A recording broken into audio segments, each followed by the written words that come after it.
Hey, Marvin Zagara here. What's going on? Little X32 thing going on. So I wanted to present a solution for a pretty unique problem that has to do with like most churches.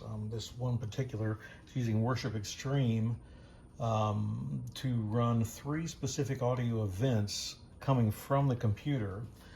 And they're having, well, let me explain the events. The first one would be entry music, where, soft music is playing when people are coming in the church. You want it to be a low front of house volume and really no monitors. And if you do have monitors, you want it to be extremely low. Second event would be playing a video through Worship Extreme, and the audio is coming through the console. It's not a performance, so you want very low monitors, if any monitors. I mean, musicians will be sitting on the stage at this point, so you'd want them to be able to hear the video. So let's say low monitors, full front of house. The third event would be the choir song. Choir song is played the audio from the computer, and you need performance monitor levels on the stage. And there's multiple monitor sends, so you'll need the full going on there and full front of house volume.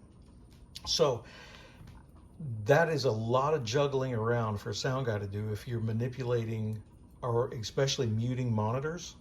If you mute a monitor for the first two events and the choir song comes on and you forget to unmute, and there's a lot going on, and muting monitors is not a great practice. So anyway, let's go here. So what I've got over here, and excuse us, we're going to look at part of the console and then we'll look at another part.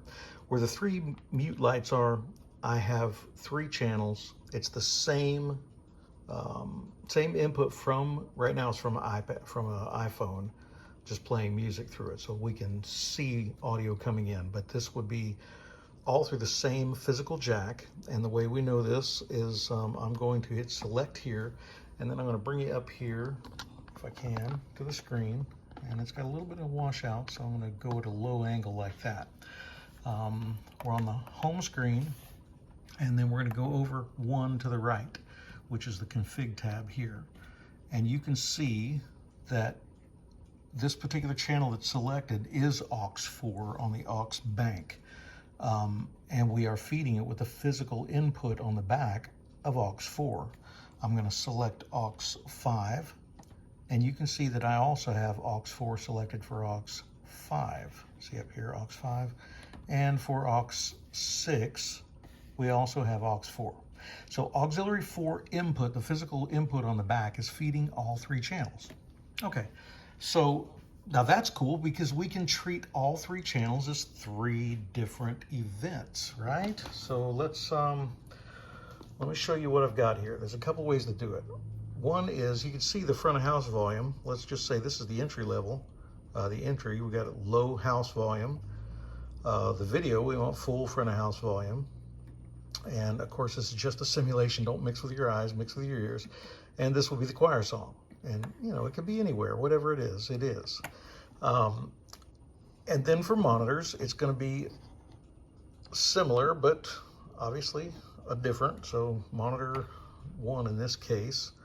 I'm on DCAs. I am so sorry. I got a DCAs. Thank you very much. So you can see that's monitor 1 selected. I've got, on the three channels in question, I've got a little bit more, and a little bit for performance. Monitor 2, similar. Monitor 3, similar. But you can see, basically what we're looking at is entry, video, and performance. And the performance, again, could be here. Just depends. That's actually monitor 3. That's a little tiny monitor.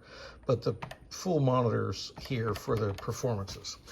Anyway, so let's take a look at that. I'm going to get out of Sends on Fader. They're all three muted.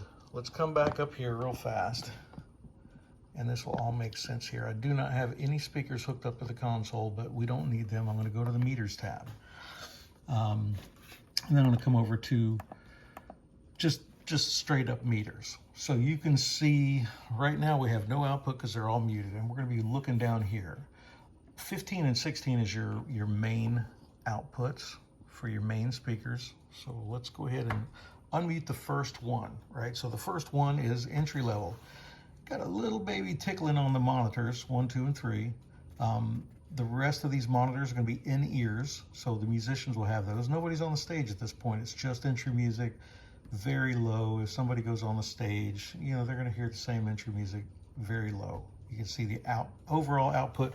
Well, right now I have no output because the mains are down. So you can see the output to the front of house is moderate. Okay, now I'm going to go to the second stage. Now we got the video. So we got full monitors.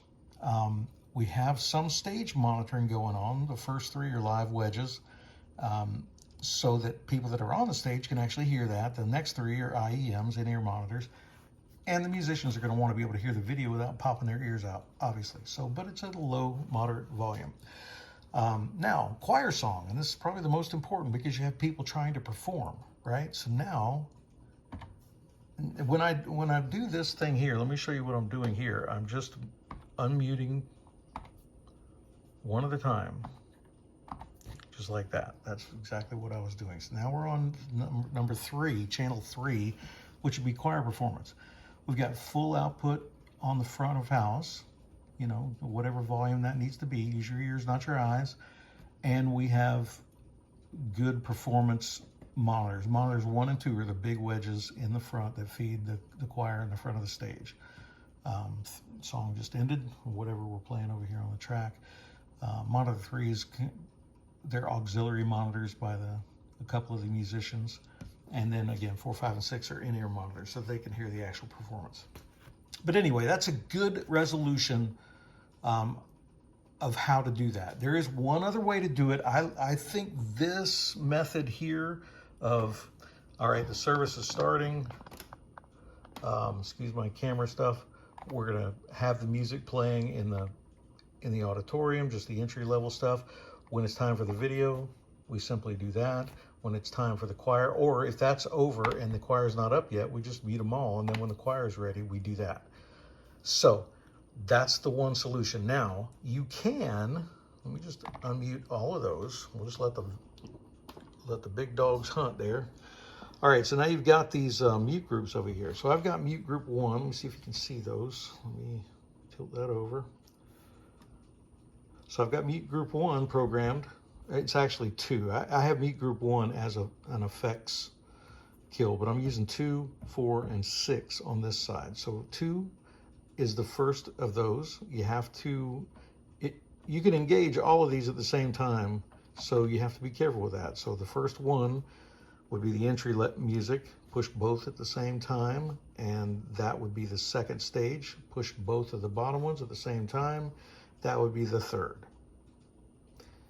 And then from that point, you don't need them at all. So you can mute them all, whatever you want to do. All right, that's just a little helpful tip. Hopefully that helps somebody. There are more ways to do this. Obviously, you could do cues, snippets, scenes. I wouldn't do scenes myself.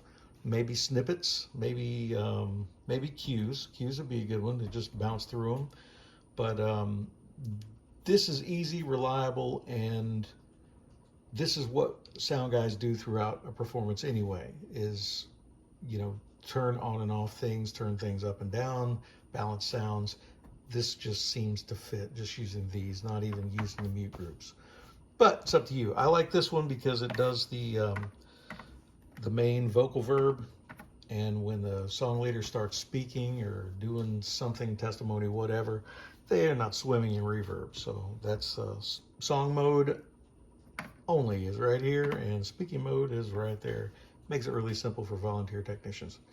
All right, thanks for letting me yap at y'all. Have a great one. Peace.